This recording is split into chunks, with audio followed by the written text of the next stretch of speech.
gëm la lu ma moomul bul ma gëm la lu ma moomul ndax man suma yosaan mooy suma dëkk yow gaañi nangoo liggéey jom jëmam amoon moom ma tax di wéy bay dellu saa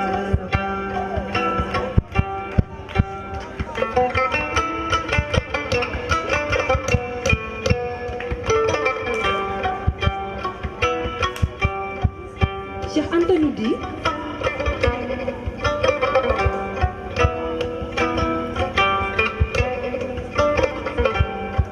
que la compétence devient la vertu suprême de l'Africain qui veut désaliéner son peuple.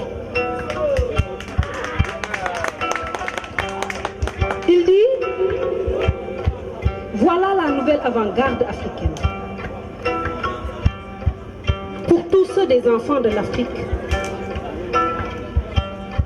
qui prennent des risques dans les domaines les plus divers pour que l'Afrique survive. Les personnes les plus exceptionnelles, selon moi, les savants en tout cas, pendant le XXe siècle, dans le domaine scientifique, c'est Albert Einstein. Dans le domaine de la pensée épistémologique et économique, c'est Nicolas Georgescu-Reagan, qui est un économiste roumano-américain, et Cheikh Anta Diop, dans le domaine de l'histoire et de la réhabilitation de l'Afrique. Cheikh Anta Diop était quelqu'un de foncièrement déterminé. Il ne lâchait jamais l'affaire. Cheikh Anta a eu l'idée de faire 2 baccalauréats, un en philo et un en maths, pour ne pas être freiné quand il faut progresser dans les recherches scientifiques et tout, qu'on ne trouve pas un alibi de lui barrer la route. Est-ce que vous avez jamais vu quelqu'un passer 2 baccalauréats? Je crois qu'on se rend très peu compte, qu'on a du mal à se rendre compte de ce que ça demande comme investissement humain et intellectuel de faire le travail qu'il a fait. C'est-à-dire une chose qui me frappe à chaque fois que je regarde ces travaux, c'est l'étendue de l'investissement qu'a nécessité ce genre de travaux. Voilà. Vous lisez Nation d'agriculture, Civilisation ou Barbarie, vous vous dites, mais quand est-ce qu'il a eu le temps de faire ces recherches dans ces domaines aussi variés et de les faire en profondeur? En même temps, le monsieur monte un laboratoire de carbone 14 à l'IFAN. En même temps, il fait des travaux sur un travail sur la parenté linguistique. En même temps, il fait un travail socio-anthropologique sur les fondements culturels les fondements de l'unité culturelle. Et vous vous dites, mais quand est-ce qu'il a eu le temps de faire ça? En même temps, il fonde le RND. Il a une activité politique. Et vous vous dites, mais qu'est-ce que ça a été comme engagement au service d'une idée, au service du continent? Et probablement, c'est ça, pour moi, donc l'héritage le plus important.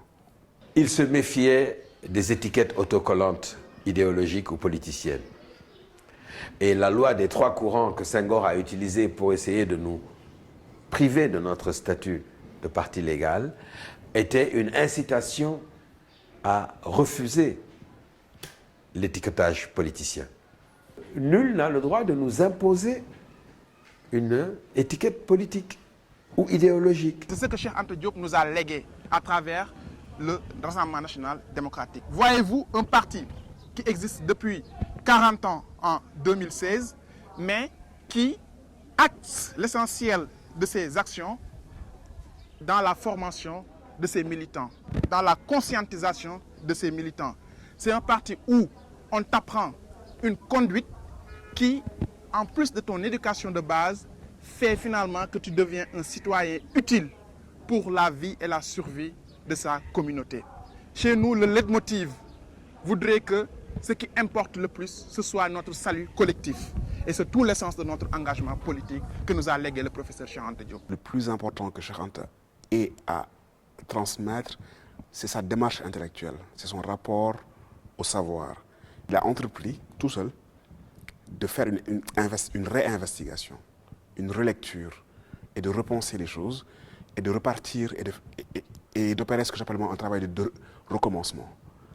Et ça, pour moi, c'est absolument fondamental comme démarche intellectuel de dire à un moment donné, effectivement, on ingurgite, on lit, on apprend, mais à un moment donné, on réinterroge. Et il a réinterrogé tout de bout en bout. Cheikh Anta Diop, c'est quelqu'un qui, à travers ses écrits, te donne des outils pour te libérer sur tous les plans. Te libérer sur le plan intellectuel, te libérer sur le plan culturel, te libérer sur le plan individuel et même sur le plan spirituel. Par conséquent, il n'y a qu'un seul salut, c'est la connaissance directe. Et aucune paresse ne pourra nous dispenser de cet effort. Il faudra absolument acquérir la connaissance directe. À formation égale, la vérité triomphe. Formez-vous, armez-vous de science jusqu'aux dents, c'est ce que j'ai dit à Obenga, et arrachez votre patrimoine culturel.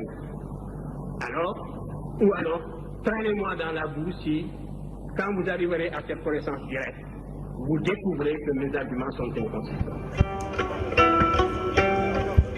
Cheikh Anta nous dit qu'il faut que les intellectuels soient capables de dégager des perspectives pour l'Afrique, des solutions pour les problèmes qui se posent à l'échelle nationale et d'une manière qui ne laisse passer aucune autre voie possible.